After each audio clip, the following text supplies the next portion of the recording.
G'day there. As an outsider, I have a unique perspective from which to view America. As an American friend said to me, sometimes it takes someone on the outside to remind us what we're like on the inside. I'm an Australian, you might have already guessed that, and I love my home country, and I am proud that my nation has long been a reliable American ally.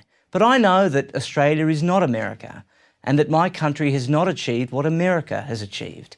No country in human history has. What makes America different?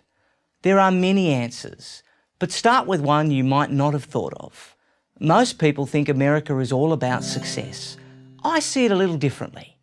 I think America is all about failing. Most people in the world don't get the chance to fail, but Americans take it for granted. Only Americans say, if at first you don't succeed, try again. There's even an academic study to prove this. According to a study by Harvard Business School professor Stephen Rogers, most entrepreneurs fail 4 times before they succeed. Success takes timing and hard work, some good luck, many other factors. But to succeed, you must be given the chance to fail, and you must accept responsibility if you do. I love that about Americans. At their best, they don't blame others. They learn from their mistakes and do better the next time. And in America, there's almost always a next time. Nowhere else are you as free to take entrepreneurial risks. Talk to someone who has tried to start a small business in Germany or Brazil, and you'll see what I mean. From the outside looking in, I can only admire this. And I'm not the only one. Just take a look at the CEOs of major Silicon Valley companies. You will see the names of entrepreneurs from all over the world: India, Pakistan, Russia, Israel, you name the country. Why did they come to America to innovate? Because there's a lot of money here? Yes, of course, that's part of it. But there's a lot of money in London and Berlin and Tokyo as well. They came to America because America gave them the chance to fail, and therefore the best chance in the world to succeed. And the rest of the world can thank their lucky stars for America's economic success. Not only is America by far the world's largest economy, it is also the world's largest consumer. And the world's economy depends on being able to sell to America. It would also be perfectly natural for Americans to want to keep all this wealth to themselves, but they don't. Just the opposite, in fact. America has been the most selfless nation in the history of the world. Yet another way in which America is different. What other nation fights for the freedom of others? In Europe, in 2 world wars, in Korea, in Vietnam, and yes, in Iraq.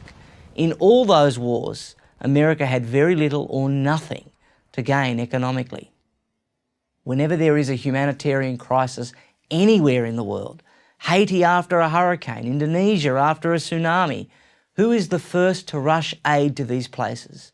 No matter where the calamity is, at home or abroad, Americans invariably raise millions of dollars almost instantly to send food and clothing and supplies to people in distress they don't know and will never meet. Who else does that? I love that America is different. What worries me about America is that I see her increasingly trying to act like other nations. It worries me to see that so many Americans are drawn to the ossified ideas of Europe. That's the old world. It was old in 1776 even, when America broke away from it. Why would America want to reverse its own revolution?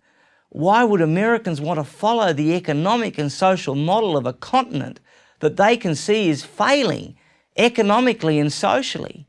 Do Americans really want to emulate France or Greece? It worries me to see so many Americans wallowing in victim status, blaming outside forces for their predicament, rather than accepting responsibility and seeking to improve themselves. It worries me to see American schools debasing America's own glorious history. It worries me to see America's debt and government grow larger while its military and its personal freedoms shrink. It worries me because a weak, self-doubting America is bad for everyone, everywhere, who loves freedom.